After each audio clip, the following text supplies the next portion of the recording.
Yo, welcome to another episode of the Game and Watch podcast. I am Finest Dabs. I am your host today, and hopefully at some point, I have Too Tall for you join me. Looks like he dipped out for a quick second, but hopefully he'll be back in a moment. In today's episode, we'll be talking about PlayStation and their price increase that is going to be coming to everywhere except for the United States. We'll be talking about Xbox and games coming to it currently. We'll be talking about Splatoon and the current Switch, and we will also be talking about Gamescom and all the announcements there. Let's see. So, as we're waiting for Tutal to join us, let's see. Let's go ahead and talk about what we are currently playing. Let's see. So currently, I've been playing actually some Super Mario RPG. I've been diving back into that because I've been traveling, just really throughout Southern California. Hey, welcome to Tall. There you are. Hey, how's it going? How you doing? I'm doing well. I'm doing well. So, Tutal is also traveling right now. So, hence his wonderful, background. But I was just telling the Yep. folks how I just got in and Yeah, how I was I'm traveling. traveling. Yeah, yeah, absolutely. And you're on that hotel Wi-Fi, huh? Yeah, the hotel life is pretty savvy. Can't complain. Traveling for work, so they put me in a nice spot. I can't complain. So we're doing it, and yeah, just it's been exciting. So. Okay, okay. Well, thank you for joining us today, and thank you for everyone watching joining us today. Let's see. So, real quickly, Tutal, before we dive into the news and the quick rundown, what have you been playing?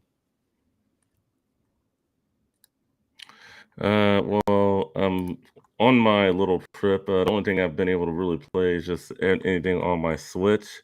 So for the most part, I played Mario Kart 8 Deluxe. Why? Because it's the game that just keeps on giving. People still buy it. It comes bundled with Switches. So I've been playing that. And then I have also played a little bit of Cobra Kai and some of that Teenage Mutant Ninja Turtles Shredder's Revenge. I've been playing when I can. I haven't had too much free time to play, but for the most part, I mean, those are really the three games I've been playing. Just fooling Mhm. around with my Switch, and that's why you love to have a Switch. It's portability. What you been playing? Yeah, so I was just telling everyone since I've been traveling also, I've been running Mario RPG on emulator, and I've been diving back into that one. In addition to that, I was also playing some Turtles in Time over the weekend throughout my travels. So those are probably the two biggest games that I've been playing a lot of. And yeah, just like Mario RPG, man, that game is so great. It's so good just to get a reminder of yeah, just the hidden secrets of that game, just that 3D slash isometric feel of that game and that look of the game is absolutely incredible. Definitely a game everyone should play if they haven't yet.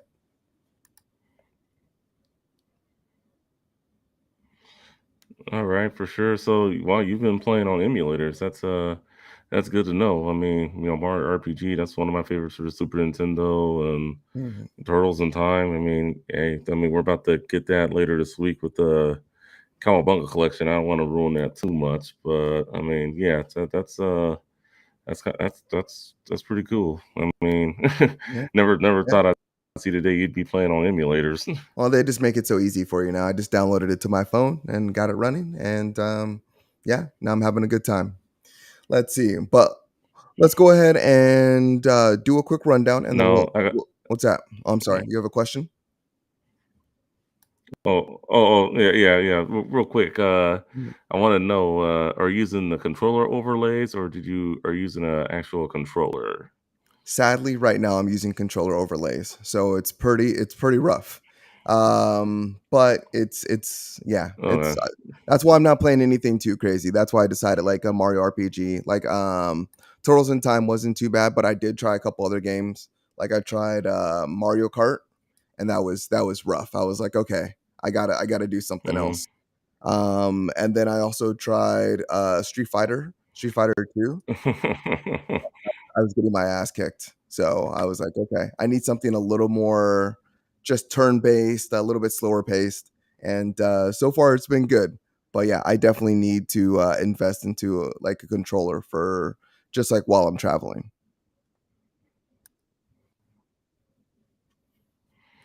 Alright, for sure, definitely, so, I mean, I could always give you some, emulator advice, but that would be, like, a whole another episode instead of what we came to talk about, so, let's, get into what we came to talk about. Yeah, yeah, absolutely. So, just real quickly, the Game and Watch podcast is brought to you by Our View Gaming. You can find us on all your favorite listening platforms. So, if you want to take us on the go, you can listen to us on Apple Podcasts, Spotify, iHeartRadio, Google Podcast, Stitcher, Castbox, and more. In addition to that, if you do want to write in, you can write into Game and Watch Podcast at gmail.com. And on top of that, if you want to chat in, we do have our chat room at the end of the episode. So please write in with your comments and questions and so forth, and we will get to it at the end of the episode. And lastly, you can follow us on Twitter, Instagram, Facebook, and otherwise for our socials. And you will find all that. Uh, yeah, you should definitely upgrade your internet. And you'll find all that information in our just our info down below. Other than that, today's first topic is actually going to be, let's see, Nintendo announces a Splatoon 3 Nintendo Switch OLED, which is actually live now and in stock. So if you are a fan of Splatoon 3, that is now available for you. I will go ahead and pull up the image. Let's see. It looks like Too Tall is going to go upgrade his internet because he is dragging ass, and we can't have that. But we still love you. Let's see. So as you see, you have the Splatoon Image 3.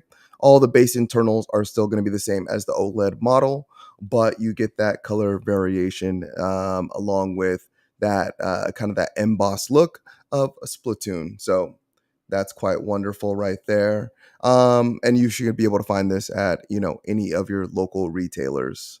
Let's see. So moving on to our next topic, we won't spend too much time on that one. Let's see. So Notorious DRM company takes aim at Switch piracy. So for those of you that are looking to, purchase a Switch or purchase a Switch with emulator, let's see.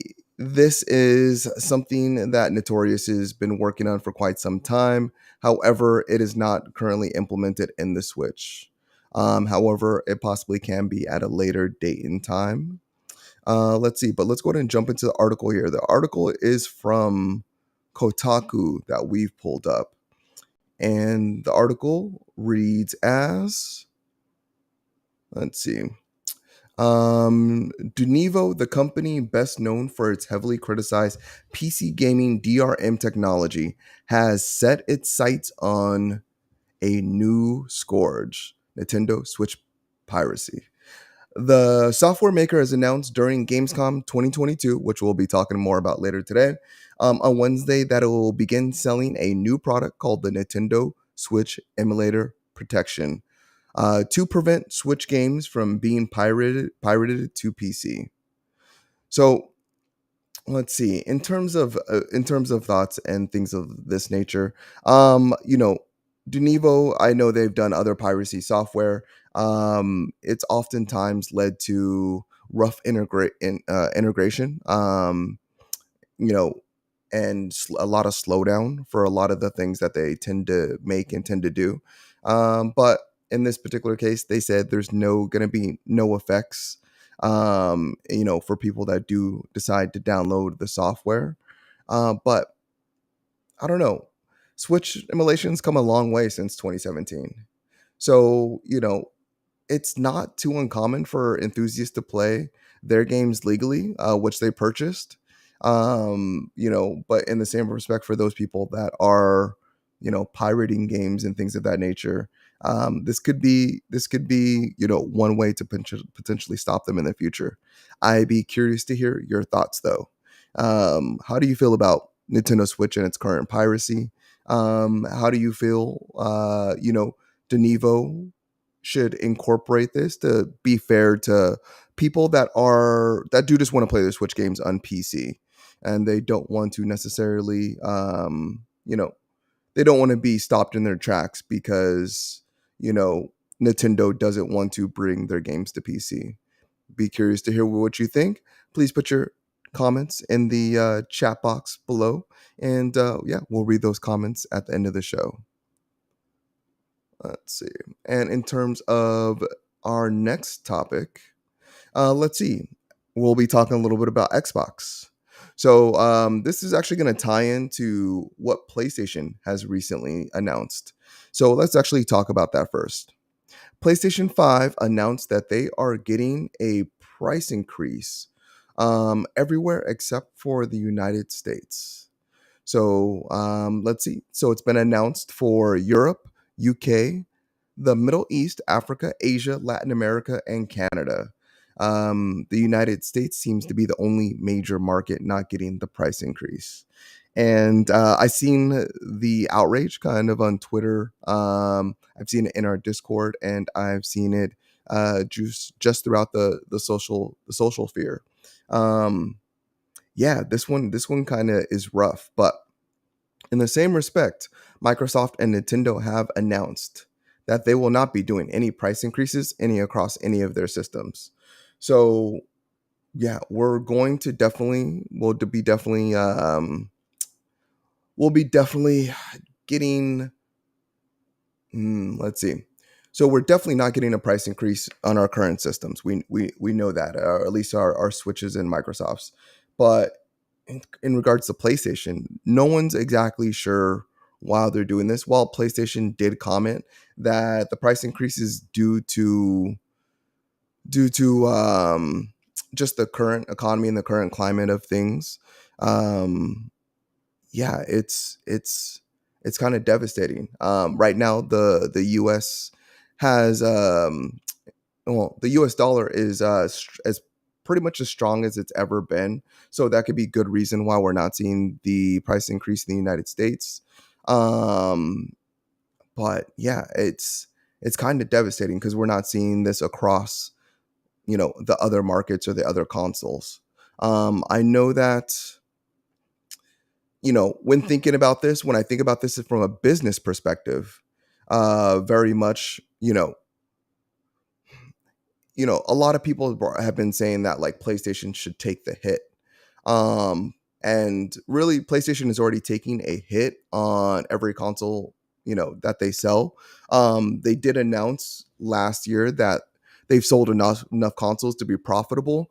But when thinking about the numbers, if PlayStation was to, for say, take another $25 hit per console, and let's say they were to do another 80 million units over the course of this generation, that would be $2 billion in revenue lost.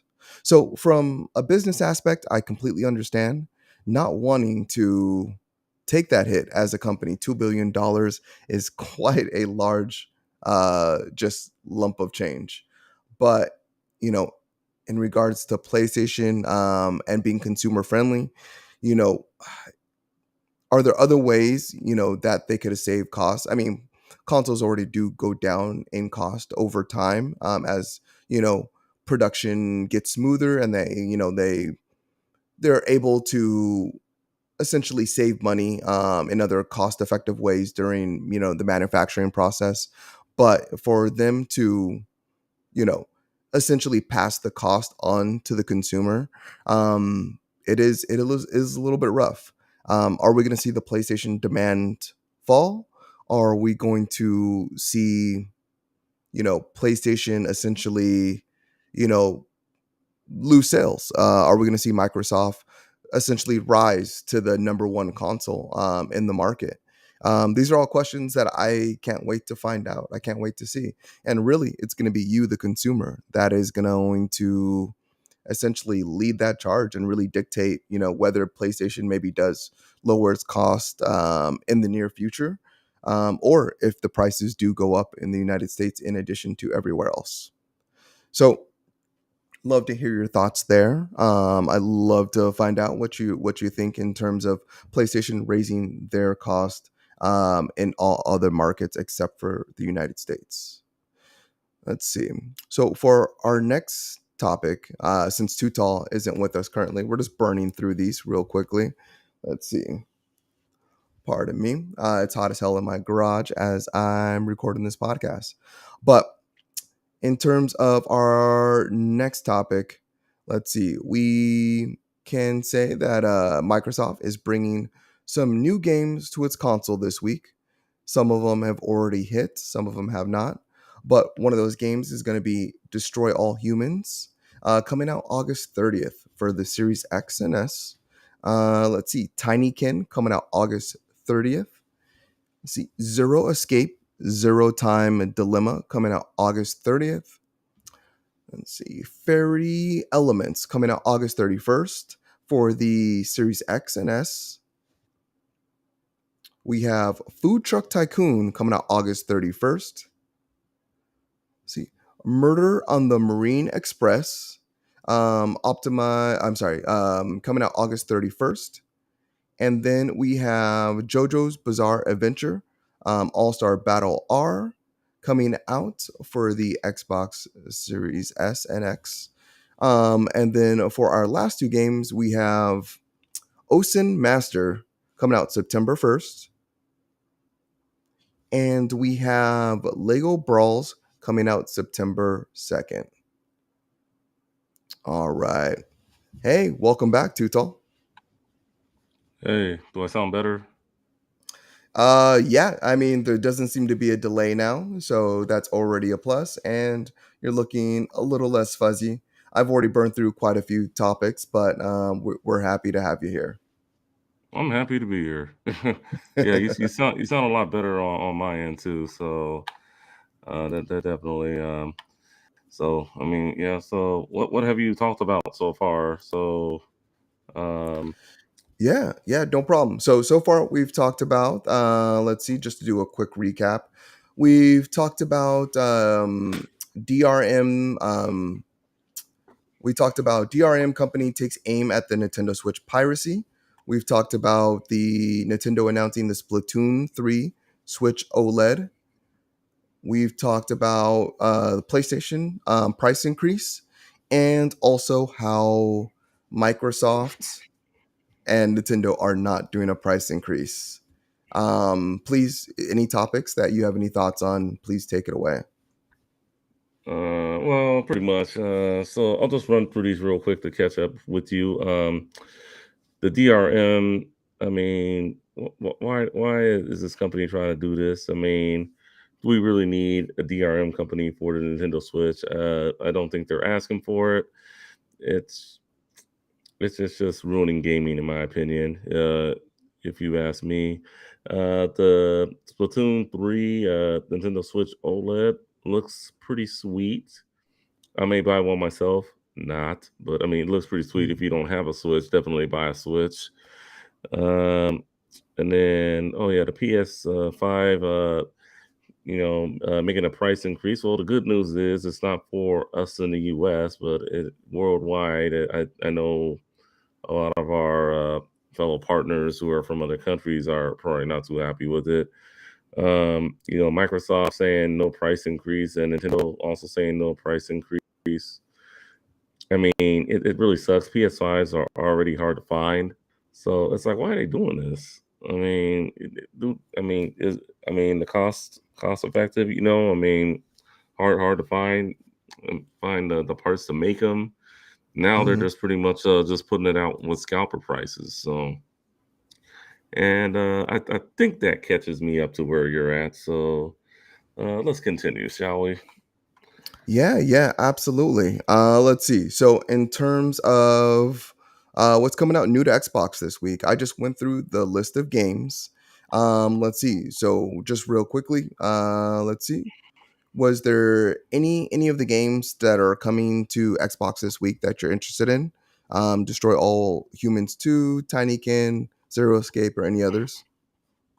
Um, Lego Brawls looks pretty interesting, but otherwise, the rest of these games, I'm just gonna be straight up honest with you. I have not heard of them. Oh, Food Truck Tycoon. That sounds interesting. It looks like they're just making a video game about anything these days. Food truck tycoon. that Yeah, that that that would have to be pretty interesting. But otherwise, Fairy Elements, Tinykin. I mean, I'm not really familiar with a lot of these games, but I mean they are on Game Pass, so definitely try it out if you want to try them out on Game Pass, and just let us know how it is. Well, actually, Destroy All Humans too. You can't go wrong with that one. So, yeah. Destroy All Humans, the what first about one was you? What are pretty you good. interested in? Let's see. So, I mean, I am a little interested in Lego Brawl also. Just the fact that yeah, you get a like Legos like in kind of like in every genre. Like we get like RPGs, we get racing, we get Mhm. adventure games. So just having a kind of I guess another Smash Brothers type of brawler and kind of set in the Lego universe where you can like design your own like Lego minifigure and then very much just customize them from head to toe and then kind of just duke it out with your friends at home or online. I think that sounds like a lot of fun. In the same respect, I never been a big JoJo fan in terms of the anime, but I do love a good animated fighting game. Dragon Ball Fighters is one of my favorite. And just seeing Mhm. JoJo's All Star Battle R Bizarre Adventure, whatever that title is, just seeing them bring that 2014 version back and remastering it for current consoles for people to play, I think is absolutely awesome. And I'm kind of excited for that one too. All right, sounds good. I mean, definitely. I mean, what have you been playing on your Xbox Series X lately? I mean, are you gonna definitely dive into that with the Game Pass, or do you plan on? Um, you know what? I don't know how many of these are coming to Game Pass. I know all these are coming to Xbox this week, but I don't know if they're coming to Game Mhm. Pass. I'm not entirely sure. Has that been confirmed? Okay.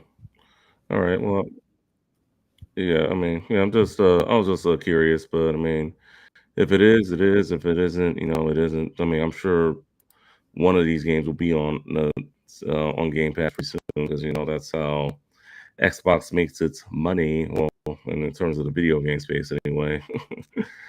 Yeah, absolutely. But let's see. Other than that, let's see. Was there any last thoughts on any of these games that are coming out this week?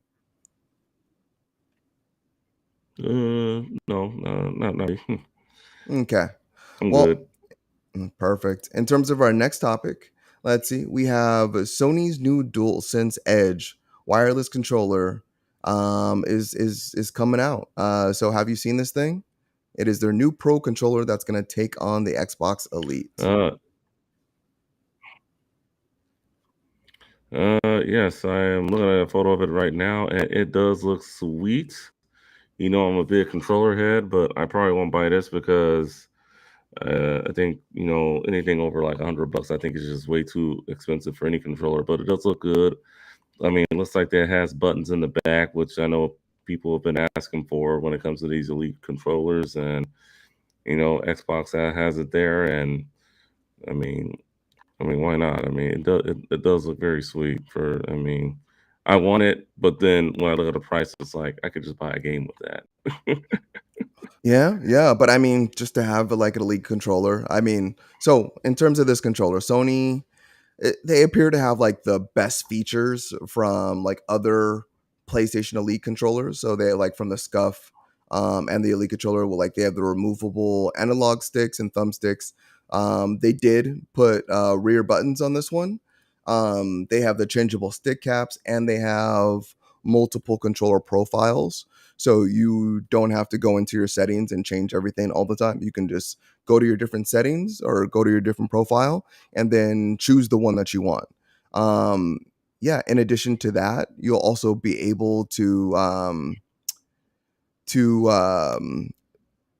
let's see, you'll be able to change out the sticks. They're still going to be completely just straight across. They're not going to be like the the the sticks that are different levels.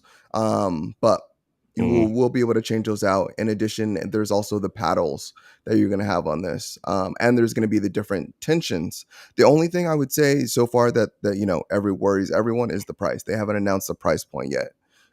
So the Xbox Elite, I believe, is about 190. I would see this probably coming in maybe like probably around there, maybe 200.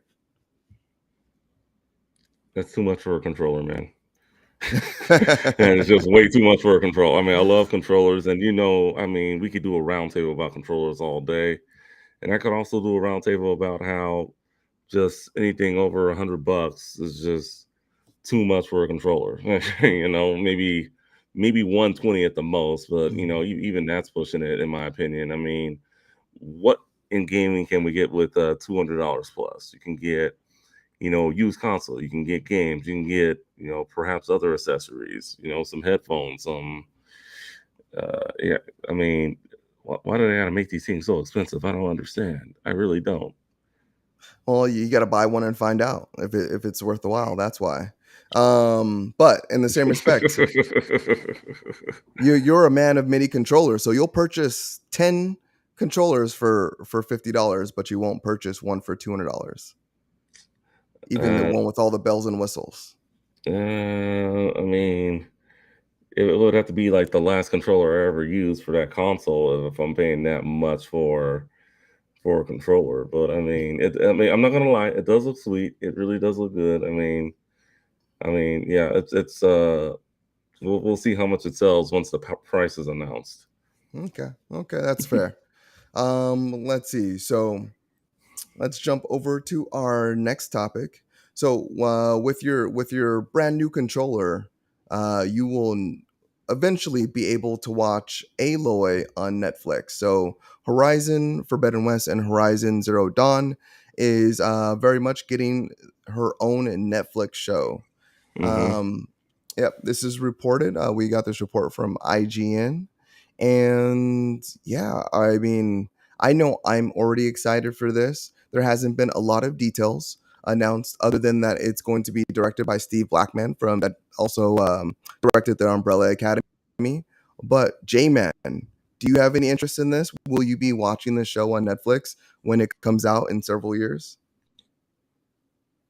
Yeah, perhaps. I mean, I do watch Netflix already. I mean, I have my list of shows, so I definitely just want to see what Sony rolls out with, and not only just Sony, but the rest of the video game companies. From Nintendo, and Sega. I mean, just see what they come out with, and I mean, I didn't really get into the first Horizon Zero Dawn game, but Horizon Forbidden West. I mean, I haven't really touched that yet, but I mean, if the show's good, I mean, I'll definitely watch a good show. I mean, just because I'm not into the video game doesn't mean I won't give the TV show a chance. Yeah, that's a What good about point. Now, yourself? you know what? I'm scarcely optimistic. Just thinking about, I don't know if you've been watching She-Hulk as of recently or have heard anything about that. I see, yeah, I've seen the trailers on Disney Plus. Yeah, yeah, Mhm. I'm aware. I haven't watched any episodes, but I know of it. What about it though? Yeah, there's been a lot of controversy or just around the amount of VFX and CGI within that show. And there's currently artists, VFX artists that are coming out and talking about just how much work that they do for Disney and Marvel, and how they're underpaid, and essentially how they're working all the way up until the last mark, or the last like instance of the show. So just thinking about these giant, these giant robotic dinosaurs that are going to be incorporated in this show, um, and how much effort and how much is gonna effort is gonna have to go into that, and like just the movement and the battles with Aloy and things of that nature. I'm a little scared. I'm a little skeptical. So I mean, it's really just a wait and see. I'm gonna watch the show regardless, but it's a little daunting. It's a little scary. Let me ask you something. Who's your favorite video game character of all time? Like, who would you want to have their own show in video games of all the games you've played that does not have one yet? I know I just Oh, threw like a curveball at you, but yeah. I mean, my favorite video game character that would want to have a show.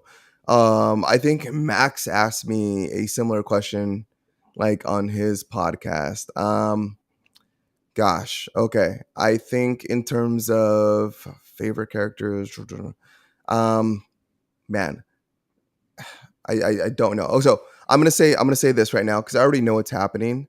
I know Bungie is getting their own show, and I Bungie. know in terms of Destiny, we're gonna be talking about that just in a moment. But I am super excited Okay. for the Destiny sci-fi show. I think I lean more to science fiction and fantasy.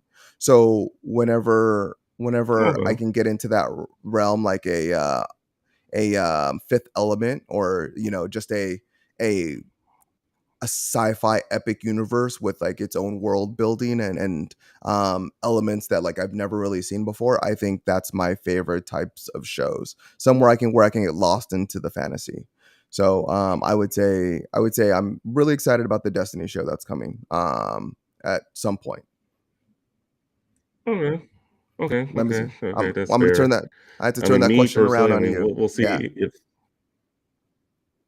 yeah, yeah, yeah. Oh, yeah. I wasn't gonna leave you hanging. Mhm. I mean, I know one of the ones that come to mind right now, and the game just came out. I know the game hasn't been getting great reviews. Probably like a Saints Row show that I think would be pretty interesting, or maybe like something like with GTA 5 or something Mhm. like Trevor and yeah, that would be awesome. Trevor, Mike, and uh, Franklin. Yeah. Yeah. So I mean, I would like to see something like that. So I mean, maybe something a little more realistic and funny at the same time. I mean, we've already seen like Sonic, the Mario's, the Donkey Kongs, the Mega Man's, which wasn't really good, but I mean, people do like it apparently. So I Yeah. mean, just something that hasn't been out there before. So No, I think that I totally agree with you. We've got a lot of the '80s cartoon characters already. I'm not trying to see any more of that if I don't have to. mhm. But yeah, I'm excited for something new. And I think that's the best part I can really say. Like anything new, anything that I haven't seen before All right. is what I'd like to, yeah, what I'd be interested in. All right. So, Mm, yeah, now going totally. going back to Destiny. So, Destiny 2 Lightfall has sparked new interest in Destiny, really. So, as reported by Kotaku, let's see. Basically everyone has been buying up the latest expansion of Destiny Lightfall, and the essentially the actual the actual Destiny Lightfall expansion. There's different versions of it, different price points of the expansions, but in short, um, Steam charts have been showing that the $99 edition, which includes the game and the annual pass for the full year, um, has been ranked in the top 20 of Steam, which it hasn't done in several years. And yeah, Destiny Lightfall arrives in early 2023, so we actually have quite a bit of time before it even comes out. And yeah, and I'm kind of interested in it myself. Justin, do you have any thought on Lightfall or the revitalization of Destiny, or at least by the sales numbers? Well, I mean, this isn't coming out till what 2023. Yes, that is So I correct. mean, it looks interesting. I mean, Yeah, yeah, it's not coming to 2023. I was reading, so I mean, it does look interesting. I know Bravo and the rest of the doing it live crew from Destiny. I know they're probably amped up for it, and I mean, it does look. I mean, it looks like it's going to be good, but I mean, is it going to be enough for me to get back into Destiny? I don't know, man. I mean, I gotta see more. I mean, we'll see. I mean, we'll definitely cross that bridge when we get to it. But I mean, for the most part, I mean, Destiny fans have a lot to look forward to with this, and it's great to see that Bungie just isn't giving up on this, and because they could have just.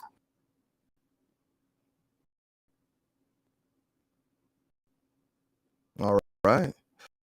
Well, looks like we lost too tall. Oh my gosh, the fun of podcasting. So yeah, I mean Destiny Lightfall. I have renewed interest in it. No, I've never been too far removed. I've always kind of, been looking at it out of my mind's eye and just kind of following closely. But it looks like shit's gonna get crazy in this new one. In this one, looks like you're also getting a new subclass, which hasn't happened in Destiny it hasn't happened in Destiny at all. Yeah, this so you get a new darkness subclass. Actually, we did get the ice subclass last year, but yeah, I'm really excited about Destiny Lightfall and curious to see what they do with it.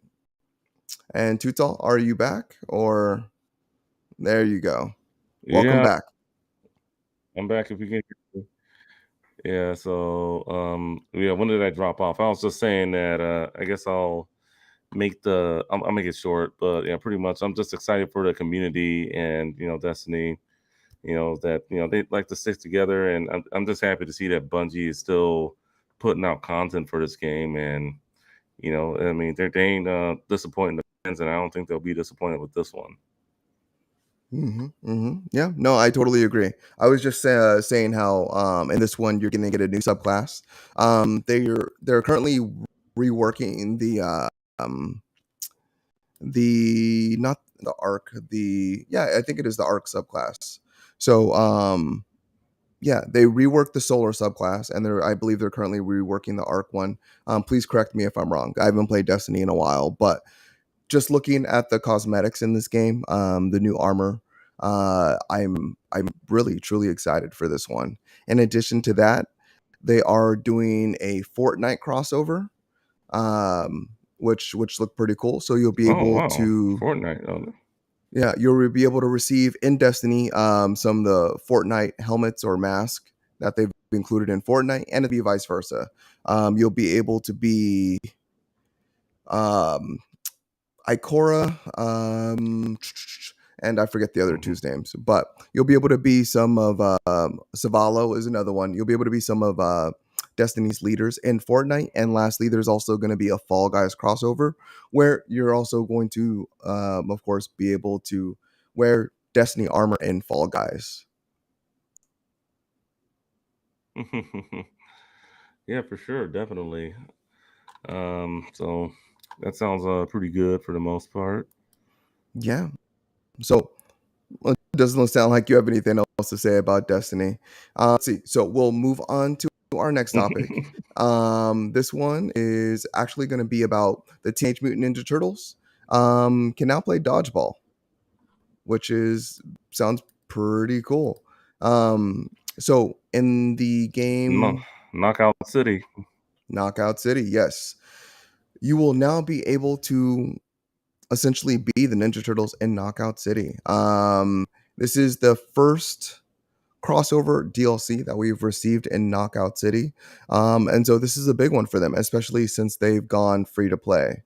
Uh, Too tall. It's the year of the Ninja Turtle. What do you are you excited to play Hmm. Ninja Turtles in Knockout City? And is this enough to bring you back? Yes, possibly it is. I mean, Ninja Turtles have been killing it all year. We're gonna be talking about a game later that came out this week for it, and Shredder's Revenge is just possibly indie game of the year. Hopefully, it gets a game of the year nomination. So Nickelodeon just has the Ninja Turtles all over the place. Whether it be their own games or just crossovers with games like Knockout City. Maybe next will be Fortnite. Who knows? I mean, the possibilities are endless with the Ninja Turtles. So Mhm. that's very exciting. Is it enough for me to get back into Knockout City? Maybe. We'll see. Okay, okay. Maybe it was definitely more than I thought I was gonna get out of it. So, I'll definitely take a maybe. I think my favorite part about this is just that they're using the classic Ninja Turtles from the '80s cartoon. Is probably my favorite part about this Mm. overall. But yeah, I only dabbled in Knockout City for like a quick second. And yeah, I played a couple matches. It was all right. Wasn't anything crazy. But since it's gone free to play, I wonder if their user base has expanded any because they waited so long to go free to play. Yeah, it did, and for the most part, I mean, I had the game since it's been free to play, but I mean, I should probably give it a try, just for the Ninja Turtles. And I find it kind of funny how the '87 Ninja Turtles keep popping up everywhere. I mean, Hmm. are they the most popular Ninja Turtles, or is it the 2012, the 2003, the recent series that I know you hate? But I mean, The new any of the ones are pretty movies. I bad, in mean, my what opinion. is the Yeah. most popular Ninja? I mean, yeah, definitely. So, I mean, I guess the '87 ones are pretty popular. So, I mean, we'll just have to wait and see, and hopefully they stay in this thing for a long time, and we can see them again another in another crossover, like say Fortnite or something like that. Yeah, no, totally agree. And I would not be surprised if they're not in Fortnite like within the next year or so. Would I would put money on it that they're going to be in Fortnite or another multiplayer game fairly soon for sure. All right, and let's see. Yeah, yeah, totally. Speaking about where the turtles might be next, Mark Zuckerberg announces that the next Meta VR headset will be out in October. So will we receive a VR Ninja Turtles in October with that? Probably not. But um this was announced on Joe Rogan's podcast with Mark Zuckerberg. But we have yet to hear any details Joe about the Rogan. with the essentially the Oculus Quest 2. But Justin, do you think we will see a Quest 2 or what its code name is? Its code name Project Cambria. Do you think we'll receive one in October?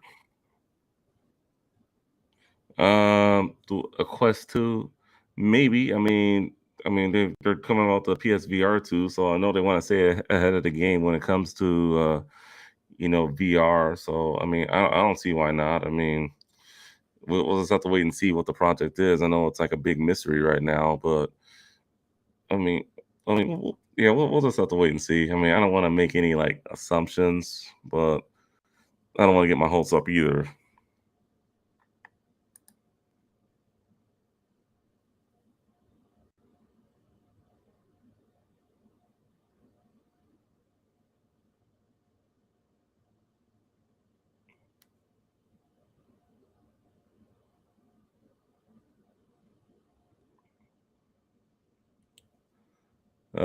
F, I think you're muted. I can't hear you. That's my bad. Let's see. So, I No. was asking, do you think that the Oculus Quest 2 or the supposed Quest 2 that's supposedly coming out in October is a direct competitor to the PlayStation VR 2? Of course it is. Why wouldn't it be? It's probably a step ahead of it, in my opinion. But I mean, I don't see why they wouldn't be competing with the PSVR 2. I mean, I'm sure the PSVR 2 with it coming out, Metaverse, it got its attention. So I think they're trying to up the ante on PlayStation now with it. I mean, is that what you think, or do you think they're not competing with one another? You know what? I mean, I would say that it I think it is a direct competitor, but only because I think it's going to be more of a price point, more of a price point thing than it is an actual direct competition. Because when looking at the PlayStation VR 2, it's still going to be, attached with a cord. You're still going to be tied to a console. So in that respect, the Quest is a cordless VR headset that it's completely powered by the internals itself. Yes, you can stream directly from your computer to the headset, and yes, you can plug in to a computer if you so choose to. But I don't feel like that's like the most optimal way that people generally play their Quest 2s. I think most people do play it wirelessly. um, so with the PlayStation, I think PlayStation, what they're trying to do is they're trying to really utilize the power of of you know of I feel like PlayStation is really trying to utilize the power of the PlayStation in order to power their headset, which is going to lead to just more fulfilling games that really touch on um, what we've seen in Horizon Forbidden, or not Forbidden, but the Horizon VR game. I forget what the Lost Lands or whatever it's called.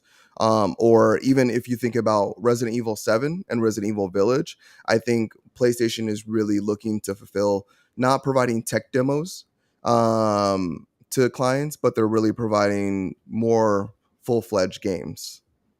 Mm, okay, but yeah, so definitely. I mean, that's that. I think that's kind of. I don't know. I'm at a loss of words with the VR. That's okay. But I Uh, mean, I just got to read this. I just got to read this comment that Autumn. I know we like to do comments toward the end of the show, but I mean, people actually use porn for the VR Oculus Quest. I never knew that. People use I don't know. Maybe I've everything for just been living porn. under a rock or something. Any device that connects to the Yeah, internet, I just couldn't resist. people use for porn for sure. Yeah, yeah, definitely. But I mean, but well, we'll just have to wait and see what the next iteration of the Oculus Quest 2, brings. And I mean, if it will be worth the money, the price point. Do I think it'll be cheaper than the PSVR 2? Maybe. You never know. Do you think it'll be cheaper or not? Let's see. I mean, when the PlayStation VR originally came out, I believe it was 399. It was either 399 or 499. I can't remember off the top of my head. I believe it was 399 though, and then it dropped to like 299 and then 269. But I think I think it's going to be equivalent in price. If you look at the specs of the PlayStation VR 2, which they've already released, I think it can justify a 399 price point, or even maybe even a 499. I think the last thing PlayStation wants to do with the recent price increase of the console, and then with you know Facebook or Meta essentially raising the price of the Quest, also, I think I think this is the thing that they're going to want to avoid with their next consoles. So I can really realistically see them coming in at a higher price point than maybe than what we imagine. All right, and Two Tall's out again. So as as much fun as this episode is, we're gonna go ahead and we are going to do the release rundown. And yeah, and then we're just gonna call this episode a bust. But let's see. Okay, Tutal's back for a second. Let's see. So, Tutal, I was just letting our audience know this has been fun, but we're gonna go ahead and do the release rundown, and we're gonna go ahead and close this episode for all that it's been worth today. Yeah. I mean, I apologize for the technical difficulties. It's been kind of tough, but In come oh, the tech you have guy, a guest. the guy that does Yes. tech stuff. So you guys having a bit of trouble with the issues. I thought I'd come in as the third voice from out of the woodwork. How's it going?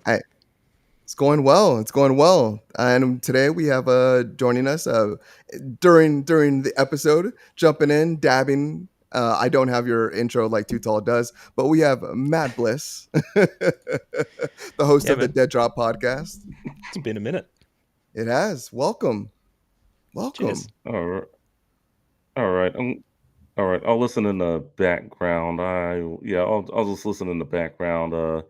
Bye y'all for now. I'll hopefully the next episode I do, I'm still traveling. I'll get some strong internet at this hotel. I thought it was going to be better than this, but my apologies. But I'll comment in the background. Yeah, we So, appreciate you being here regardless, and giving the effort to make sure that you can be on the podcast today. So, thank you. no, The internet just like crooked him out of off screen there. Oh It's really yeah. unfortunate. Oh yeah. Internet is never good enough anywhere, is it? It's not. I honestly I was out and about this weekend also. Very much doing things with my family and was out of state, and I thought about doing the podcast from overseas. Um so I was and I was like I'm not going to do it. I'm just going to wait till Monday. So here we are today. Yeah. Yeah. No, that would be my advice. I went overseas for a couple of weeks and I thought to myself, I'm going to bring the computer, I'll bring a microphone. I'm going to do it when I'm over there. And then I realized realistically, I am not going to do this podcast while I'm overseas. So you made a good move. I think it's a good idea. Oh, well, thank you. Thank you. Matt, I mean, you've been in the background also this episode. I know there's probably things that you want to touch on, maybe a little bit here and there.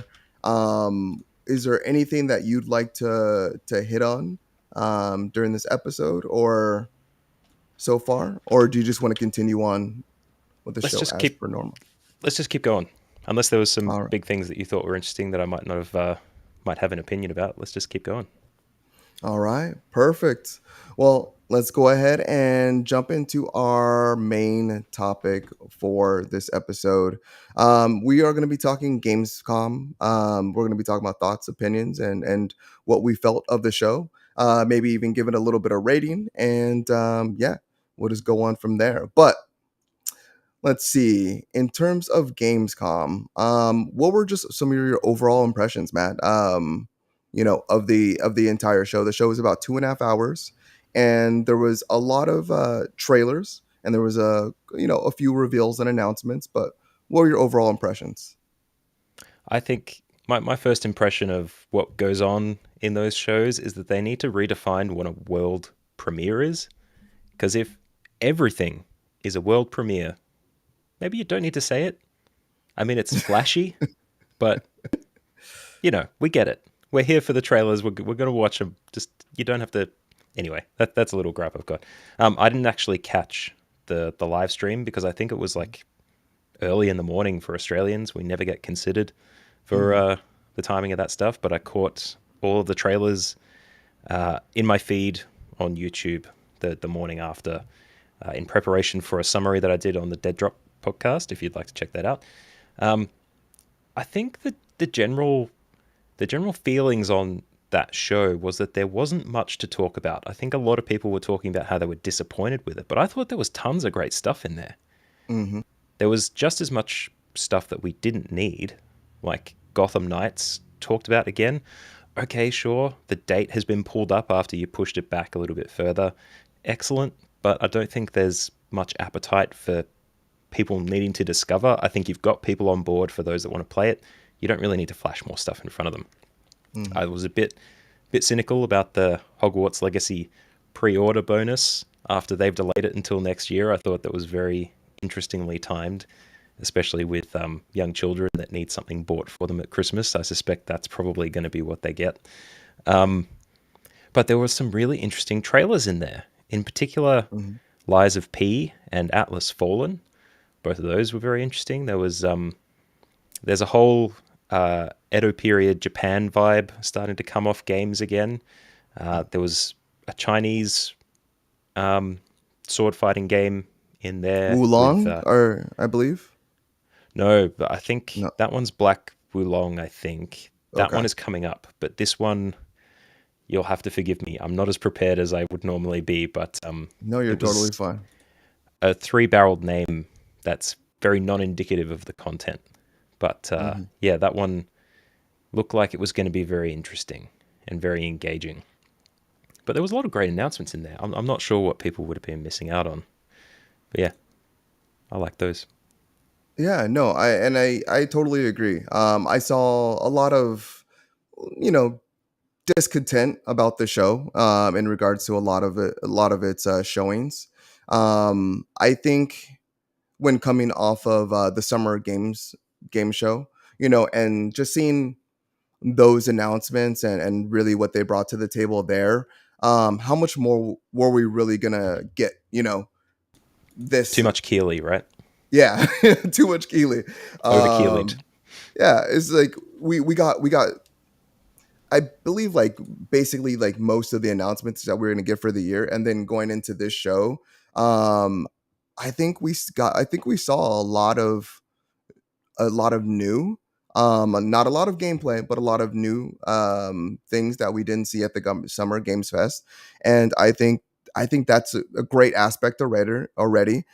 We didn't get a ton of developer interviews like mid show, extending the show to it being several hours long, and I think we saw some good games. PlayStation wasn't there, Xbox was there, but we already kind of saw what Xbox has planned for the next year, hence their last showcase. Yeah, they'd want to lay low as well, knowing Hmm. that everybody understands they have no first party titles coming the rest of this year. Hmm. Everyone knows about Game Pass, and they're going to want to focus on promoting their Game Pass day ofs the most. But Absolutely. Game Pass itself is advertising for them anyway, so they're probably happy with it not being too Xboxy, I Hmm. guess.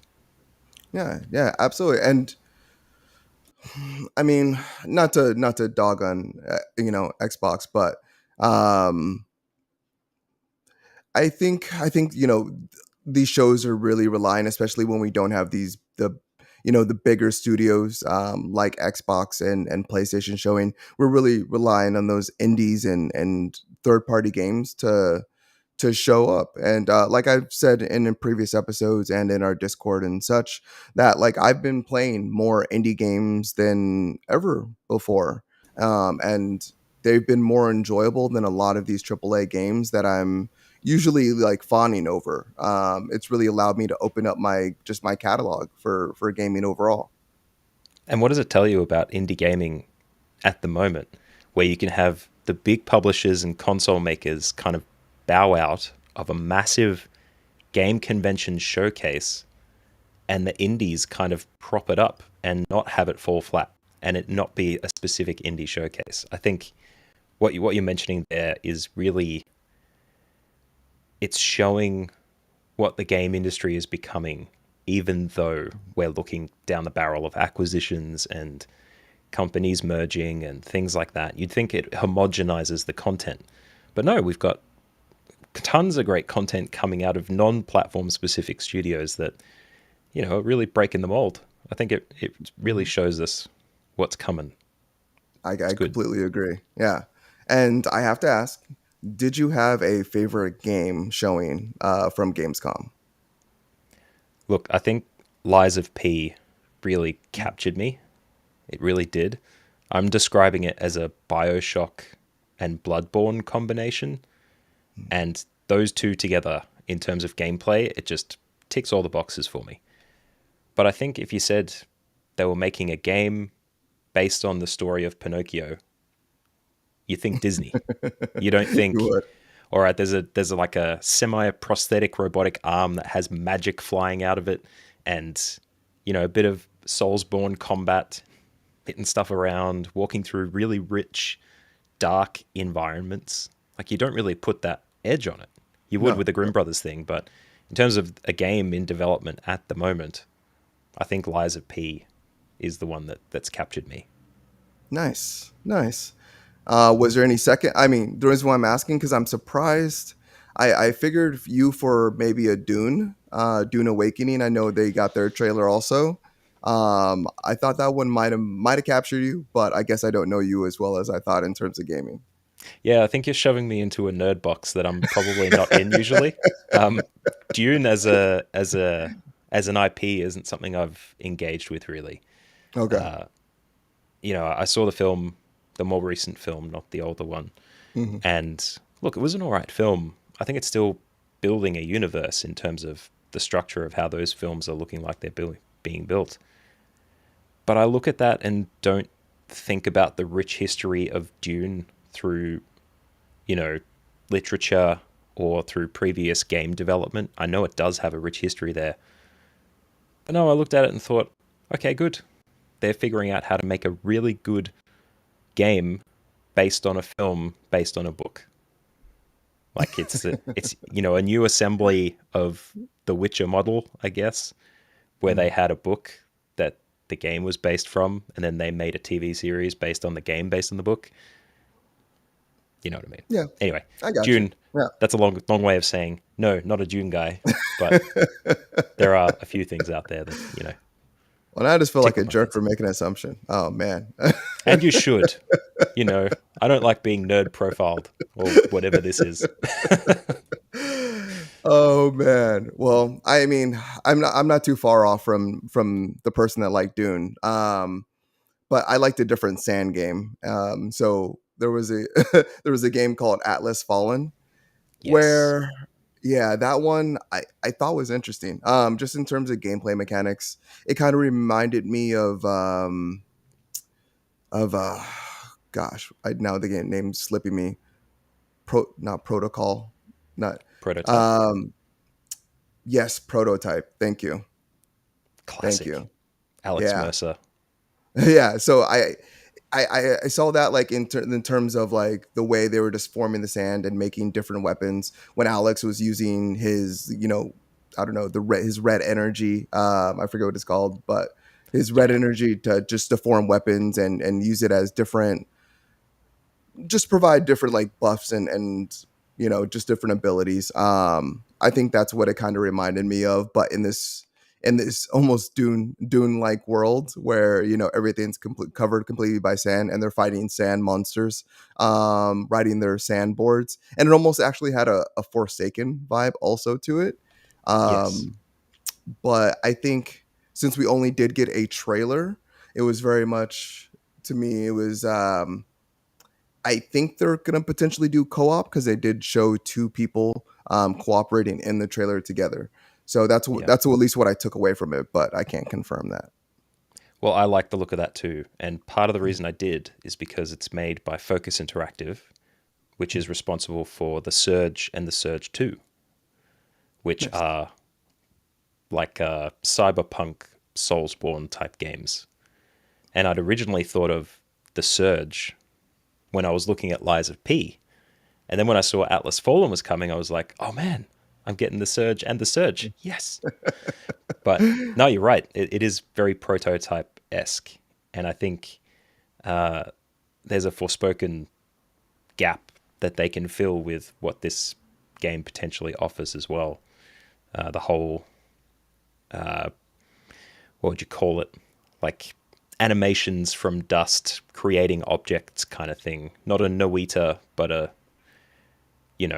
I know what you mean when you say Forspoken as being similar to this, because that's very assembling things in weird ways to do Yeah, magicy absolutely. stuff. Yeah, there's a lot of ways you can take that. Like, Yeah. sand is essentially, is one of those things that's just so malleable. You can pretty much do anything you want with it. Yeah. So I'm just curious to see how far they take that in terms of gameplay mechanics, because I can think of some creative ways myself that could be utilized in gameplay. And systems are finally powerful enough to really take advantage of that, whereas like prototype, maybe not so much, even though the game was fun. Yeah. Yeah, and look, prototype people shit on prototype, but that was a game beyond its time. Like Yeah. that was dealing with a city. It built out a city in the same way that Spider-Man 2018 did. Hmm. 2018? 2019, whatever, wherever it came Yeah. out. Yeah. Like it built out a city as a sandbox for you to do a bunch of stuff in with really weird weapons. You could glide across the environment. There was tons of people walking around everywhere that you could slice into and suck in as your black red energy, whatever that was. I think if that paved the way for this, we're looking at something awesome. Yeah, I completely agree. I think the only problem it had at the time was it was being compared a lot to Infamous, at least in my Yeah, circles. And yeah. they were really, really so far, they're just light years apart in terms of gameplay. But, you know, Things are a subject of their time. And yes, how else can we judge if not by comparison? And as we this know, is, judging is not ideal. We informed judgment. That's what we should be doing. Yeah. yes, definitely something we should strive towards. Which is a good note because you can probably pick up Prototype for like $1 on the Steam store or something. Go grab it. It's a good time. This is true. Prototype is endorsed by the Game and Watch podcast for sure. Absolutely. All right. Well, let's see. There was also the Gamescom Future Games show. So, where they showed just a wealth of games that will be coming out in the future. There's way too many games to name here. I really just want to know, was there anything that you can remember that spoke to you? Because there was probably about 50 games that they have announced that'll be coming out in the coming years. To be honest, I haven't been keeping up with this much of Gamescom at this stage, so I'm just doing a quick scroll through it here. Looks like there's some extra content coming out for Aliens Elite Fireteam, Yes, there is. which I heard was incredibly good for those with the nostalgia need for things, everything alien. Mm-hmm. And there was that Prey film that came out recently too. There's everything alien and Predator these days. But you are right. There's a tremendously large number of games and showcases here. It's almost like ooh, I stumbled upon SCP: The Secret Files. Creepypasta fans, get ready. The new Dark Pictures coming shortly. I've heard that's been a brilliant, supermassive kind of enterprise in terms of the narrative games market or consequence Mm-hmm. based market. This is super interesting, compelling content. Me scrolling a web page and telling you what I think. I need to get better Well, at reaction videos, I think.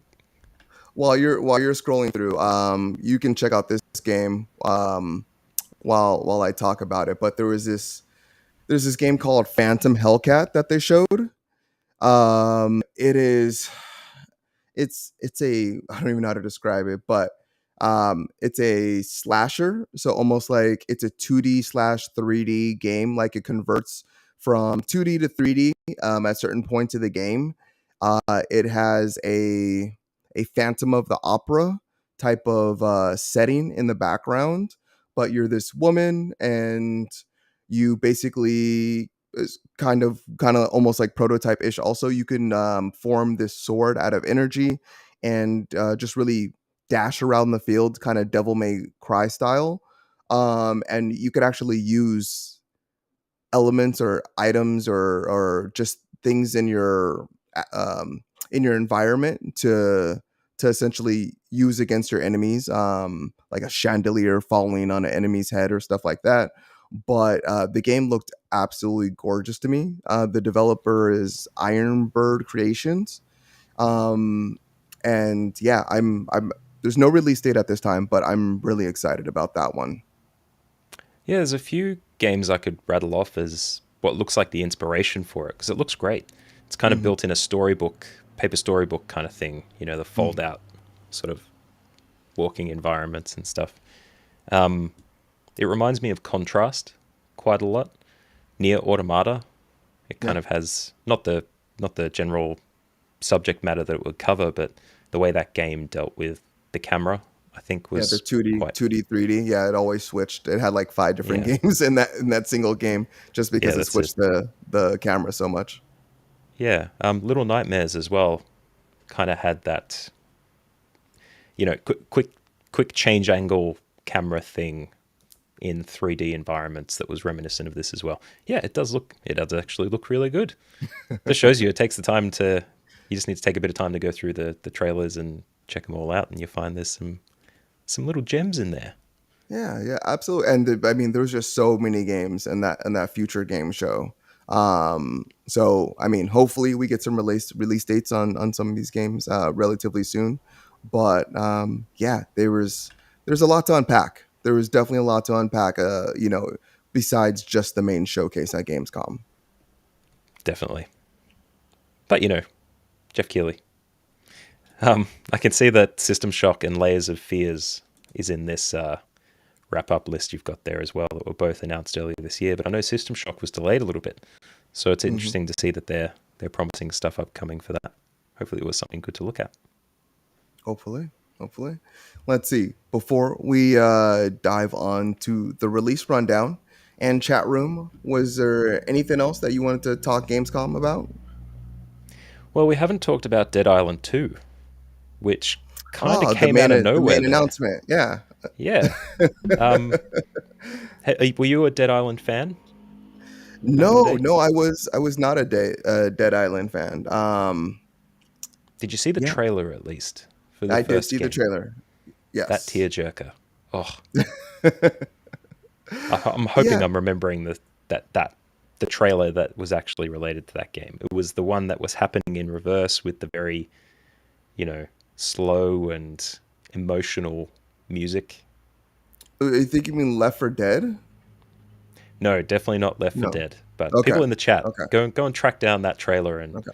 and help me out, because yeah, I think it was the first time I've seen a game that had a trailer that was more inspiring to play the game, but was completely different to how the game felt when you played it. Like I never played it, but seeing people play it, it's like being sold a Nolan film and getting in there and it's a Michael Bay film. Like, really weird. That could be very confusing. Indeed. Yeah, no. But yeah, other than that, I think nothing else noteworthy from Gamescom, I think. I mean, that was that did end the show. So I mean, that was definitely a big announcement, especially since it's been nearly a decade. I feel like since 8 that. years. Yeah, that game was originally announced, and in addition Yep. to that, and I think we talked about this in the last podcast, but we'll talk about it again. When they announced Dead Island 2, they came out with that controversial bust of the woman that was being eaten, and it was a of course a collectible statue that came with the collector's edition and so forth. And then they said they're not releasing it because there was so much controversy. It was no head. It was just a bust of a woman, her chest, no arms, and there were chunks just eaten out of her. So it was breast, a torso, and chunks, yeah, and blood. I can understand why they would remove that, though. Yeah, Like, yeah. contextually, you wouldn't look at that and go, yeah, that's a video game. You'd look at it and say, this guy loves half-naked eaten people.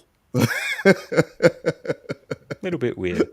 It's like the story I keep hearing from old school games industry folks when people would get flick knives and stuff when GTA would come out, branded with Rockstar or whatever. And yeah, you just can't get away with that stuff anymore. 90s marketing. It was powerful stuff. They always took it to the extreme. Yeah, like full immersion, real life, like the game. Yeah, but yeah, they tried to do that in the 2000s, so didn't Now work it's more out so stuff much. like this. Little squishy Hearthstones. Aww. Sorry, just in case the audience was curious what I was playing with in my hands there. It looks like I'm just holding a rock. It does look like you're just holding a rock. Yeah. Is that from? I'm sorry. Is that from God of War or Arcana or what? You said Hearthstone? No, it's from Hearthstone. Oh, Hearthstone. Okay. It's the actual Hearthstone. It came in the very early days of what I think was called Loot Box, the mail order subscription you could Service, get. yes. Yeah, and Or they send you a whole bunch of junk. Yeah, basically. I think I cancelled it after 4 or 5 months because I'd gotten the thing I wanted, and then the rest was just crazy stickers. But yeah, no, this was one of the good things. Little stress Okay. ball. It's great. Nice. All right. Well, my friends, let's go ahead and jump into the release rundown. So, first off, we have Destroy All Humans Reprobed coming out on the PlayStation 5, Xbox Series X and S, Xbox One, PC on August 30th. And next off, we have Immortality coming out on the Xbox Series X and S, the PC, the Apple phone or the iOS, and also Android phones. And then after that, we have. Oh, and that's coming out August 30th, by the way, if I didn't say. We have Teenage Mutant Ninja Turtles, the Cowabunga Collection. And that is coming out on PlayStation 5, Xbox Series X and S, PlayStation 4, Xbox One, Switch, and PC, August 30th. Let's see. So some of these you don't have to wait for long. They'll be out tomorrow. Other than that, we also have Tinykin coming out on PlayStation 4. Let's see. Xbox One, Switch, and PC, August 30th. Then we have the Oblets, or Ooblets, coming out coming out on the Xbox Series X and S, Xbox One, Switch, and PC, September 1st.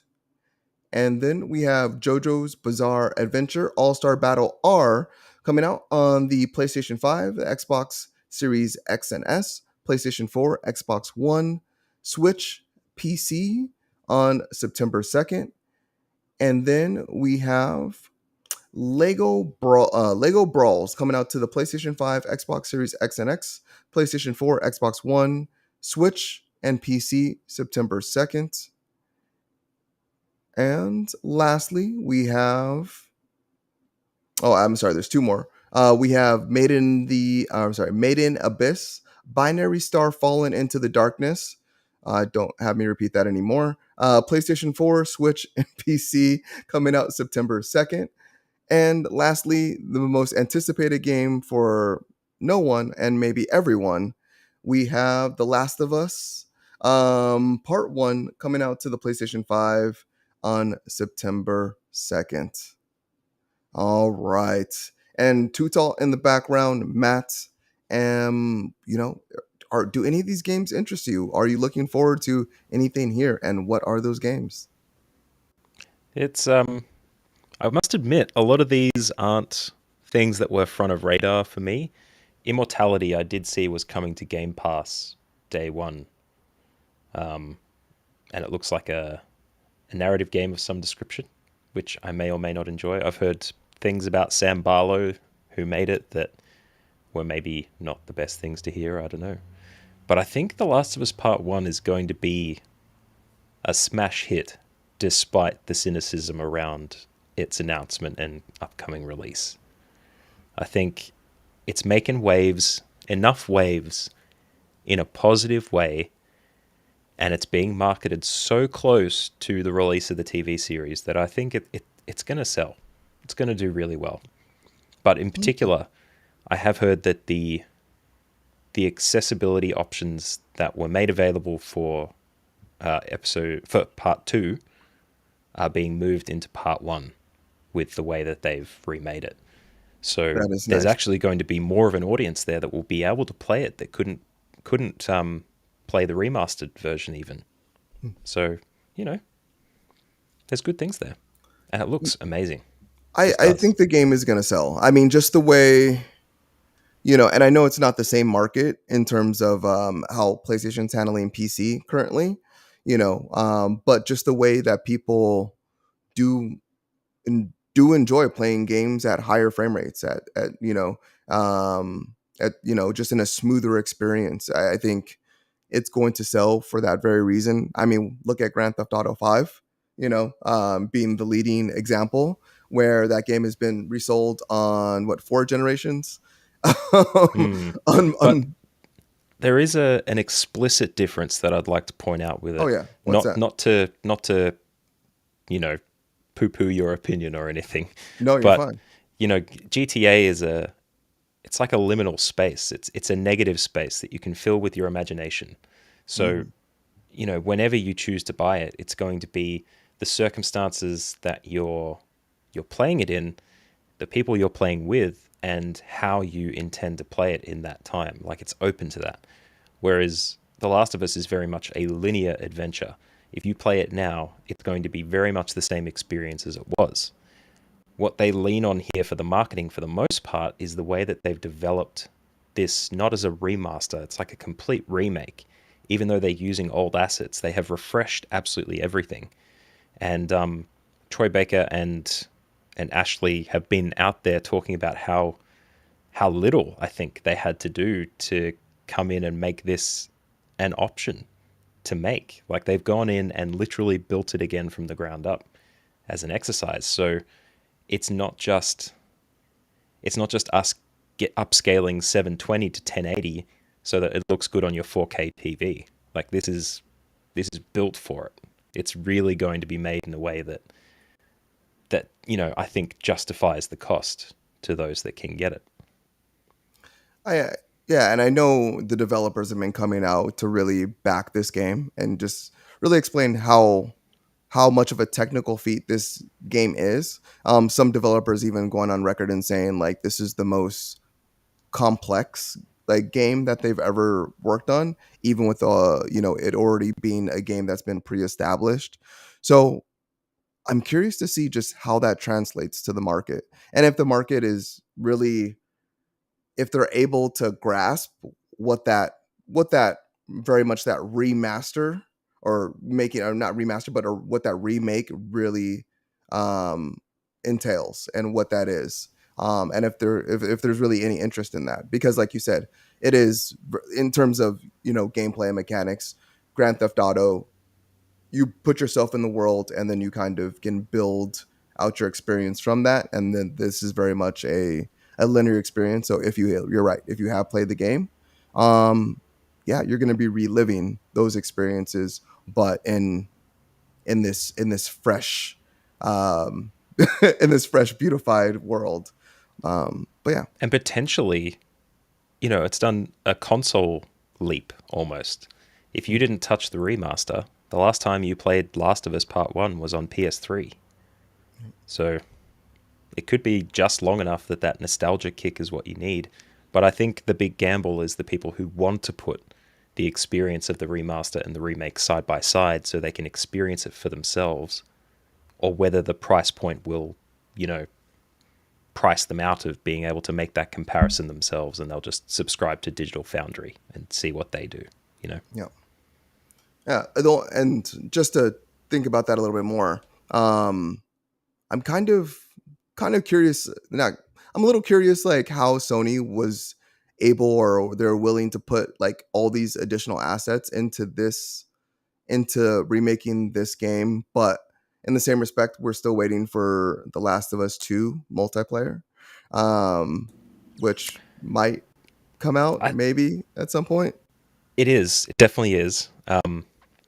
That was something that Neil Druckmann talked about with an image. I think this was at Summer Games Fest, Okay. and they flashed an image. It was like an open landscape. It was hand drawn or watercolor or whatever, and there was someone swinging through the environment, and immediately people went, "Yep, that looks like the first multiplayer version from Last of Us One. That must be what's coming up." He didn't confirm or deny anything to do with it. Keeley was trying Yeah. to drag it out of him, couldn't get it out of him. So I think it's currently in the market, in development. Sorry, but I'm not sure if Sony has as much input to Naughty Dog as we'd think.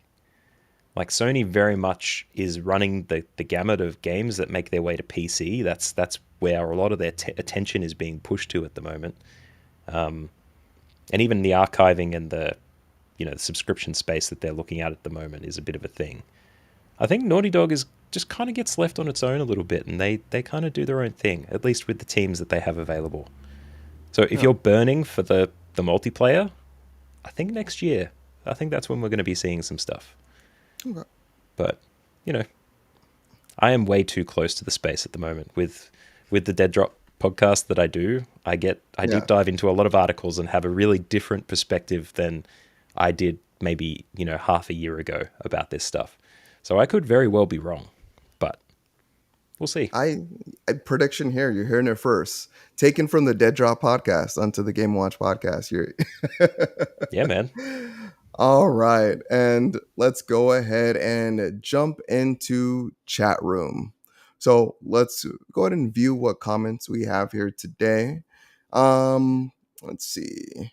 We have Autumn that jumped in. Let's see, and she jumped in with quite a few comments. Let's see. So let's see, Justin. She just called out his hotel. Definitely at Stay Homewood Suites. Let's see, using the hotel's entire Wi-Fi bandwidth, and that's completely true. The power went out, and yeah, he's gonna have to sleep in a room without air conditioning for the rest of the night. And it looks like so am I. I'm dying over here. It is hot, but Yeah. Sorry, and I'm not at all jealous of you. Like yeah. it's cold here because obviously I'm in Australia, but I'm just enjoying the fact that I presume we're both in daylight somewhat. Very rarely happens. Wait, Not in who's in? daylight? I'm not in daylight. Oh, okay. I suck Yeah. at time zones still. Sorry. No, it's 11:30 at night where I am. So, anyway, Okay. let's see. Autumn also noted Call of Duty said the same about their anti-cheat Ricochet program, and it broke the game when it launched. People will always find a way around anti-piracy and anti-cheat programs. This is true. That's half the fun. Yeah. If I was a hacker, I would do the same thing. Let's Yeah, see. definitely. Was that the Switch de novo DRM stuff that you were I talking believe about? so. Yeah. Okay. Yeah, I thought that was interesting too, that they're developing that without getting input from Nintendo. I think I think there's an exploitative factor there that they're capitalizing on for people in the industry that want to protect their IP. Mm-hmm. That Nintendo will probably look at and go, maybe we need to just tighten those holes a little bit so that anti-piracy is something that we deal with instead. Because, Yeah. Piracy stuff in PC gaming has been bad sometimes, to the point where it locks up your entire PC when you just want to play Destiny. Like, it doesn't even make sense sometimes. But anyway, sorry to go a bit too deep. No. I'm interested. So yeah, if you have anything to say, yeah, please let me know. If I can call out a comment here, Autumn's also said that she'd love to see a movie or show based on the Control game, which I think would that would be amazing. excellent. Yeah. Yeah. And I think it had its second anniversary a couple of days ago too. And they did a Q&A with Ask the Fadens or something, where the voice actors were on and talking about stuff. It was really interesting. That they ran it. I didn't unfortunately see it. But if you are curious for something very similar, you should check out Fringe. Very old TV show. Had I remember Pacey, it. I never Pacey watched it from though. Dawson's Creek. Give it a look. It's great. It's basically the super weird stuff, on an episodic basis with an overarching story and characters that you just love, and a couple of Australians in there too. That would, surprise you. But yeah, that would be my recommendation. And I've also seen that this Matt Bliss pod guy, I don't know who that is.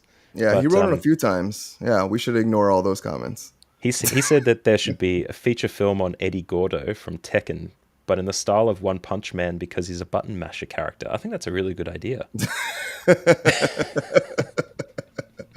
You know what? I mean, if you didn't mention the One Punch Man aspect of it, I'd probably be out. I would probably just be like, no, can't imagine it. But that really helped me come full circle. Yeah. Well, yeah. Eddie Gordo essentially turns Tekken into a cinematic game as opposed to, just mashing away. And he doesn't even have a strong background. I'm not sure if you're aware of it, but the recently Giant Bomb did the ranking of Tekken endings, and they went through Tekken 1 all the way through to Tekken 7, including Tag Tournament 1 and 2, boy, the cinematics in that game are ridiculous. Like, it's a very silly game when you put it all Yeah. together like that, even though it's a competitive fighter. It's really weird. So But you yeah, give it a Eddie. recommendation? Go to Giant Bomb and watch the Taken Oh yeah, cinematics. the ranking of Tekken endings. It's it's just ridiculous. Go and give him a look. I will definitely make sure to watch. And then also by Matt Bliss. I've heard that VR porn has a big problem with consent. It's so immersive, and it happens to people instead of in front of them. Makes it too real. Yep, an actual thing that I heard about where uh, I think it was in the context of women mostly, where these days consent is still an issue. Why? Um, but not why. I have to tread lightly here because, not that I am the type of person who would do bad things, but, it's a sensitive subject. But pornography, where you're totally immersed in a 3D environment, and when things are happening to you that you don't like, and you can't just get up and walk away or push it away. Like, if you crawl backwards, you've still got the headset on your face, and that environment is moving with you. So the idea of not being able to not consent to something virtually happening to you it's an interesting concept, but it's also a frightening one for some people. Particularly with a number of articles coming out describing experiences of people in VR chat, virtual spaces that are based in VR, where characters will come up to them and, like, get their virtual characters, feeling them all up and stuff, and because it's so immersive, they feel assaulted in Mm-hmm. that environment because of the immersion. So there's something to be said there for some progress needing to be made. But as you also rightly said, if there is something that can have a picture on it, it's going to have porn on it. So, Yes, absolutely. Yeah, no, I've read several articles also, especially more recently with Meta wanting to create a metaverse and things of that nature, and and having issues like this where they're having to relook and you know just making sure that they're incorporating features so they could avoid things such as harassment and or feeling abused in any way, shape, or form. So super important for them too, because they're not just selling a game space; they're selling a remote working, virtual office platform, and offices still need sexual harassment awareness training because there are mhm. people that will do that in real life. If they think they're in a not real world, what's going to happen there? And I think their solution may have been to cut off the legs of everybody, which, doesn't solve the problem. Anyway, we're getting super deep at the end of the podcast here. Oh man. All right. Well, I think that's the podcast. I mean, Matt, thank you so much for jumping in and coming to our rescue as we treaded through this episode 101. I very much felt like it was our first episode all over again. Well, the internet does that to you. Just Yeah. when you think you're like, yep, I've got my workflow sorted, everything's perfect, I've tested it, let's go. I literally, Yeah. I'm still technically at work now, but I had a work call where I was going to record a podcast there too. And I was Mhm. like, yep, everything's set up, backup recording, ready to go, all set. As soon as they joined the call, my camera stopped working. It just, Oh gosh. it's just what happens. Always. So, Always. yeah, Well, Matt, once again, thank you for coming today. Too Tall for Youthful, Justin Reed, thank you for coming today and being a participant on the Game and Watch podcast. And thank you all for watching, chatting in. And once again, you can support us on Patreon so we can make each one of these episodes a little bit better than the next. And other than that, you all have a wonderful rest of your evening, and we will talk to you soon. Bye. Bye, everybody.